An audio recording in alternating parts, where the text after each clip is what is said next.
ঐক্যমত কমিশনের যে ডেপুটি তিনি তো আমেরিকান নাগরিক।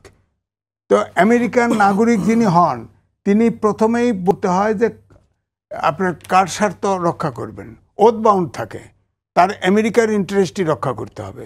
আমি কিন্তু 2011 সালে যুগান্তরে লিখেছিলাম যে ভূ রাজনীতির ফাঁদে বাংলাদেশ। আমার কাছে মনে হচ্ছে এখন আমরা ভূ রাজনীতির ফাঁদে আছি, আমার কাছে মনে হচ্ছে। আপনার দেখেন, আপনার করিডোর হবে, পোর্ট তো দিয়েই দিছে, গোপন চুক্তিত কি আছে আল্লাহ জানি, আমেরিকায় চুক্তি করে আসছে, এগুলো বাস্তবায়ন হবে। এবং এই জন্য আপনি দেখেন জামাত ইসলাম বলছে যে নির্বাচন যদি সময় মতো নাও হয় কিন্তু সনদ পাশ হতে হবে। এটার অর্থটা কি? সরকার নির্বাচন দিতে চায় ফেব্রুয়ারিতে, ইঙ্গিত দিয়ে দিল তাদের নির্বাচন পিছাইলে কোনো আপত্তি নেই। এটার অর্থ মানে নির্বাচন হচ্ছে না। আর এই সনদ পাশ করা, আমি তো বলবো যে বলা হচ্ছে জুলাই সনদ নয়, উপদেষ্টার আদেশের উপরে গণভোট হবে।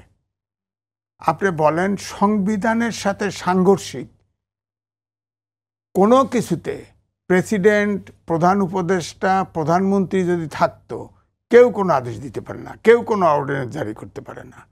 একমাত্র সংসদ আইন পাশ করলে সেটাও যদি সাংঘর্ষিক হয় সুপ্রিম কোর্ট সেটা বাতিল করে দিতে পারে। তো সুতরাং আপনারা এটা কি করতেছেন? জোড়াতালি দিয়ে মনের ইচ্ছা, মনের মাধুরী বিষয় সব কিছু করতেছেন, আর দেশে আইন হবে না।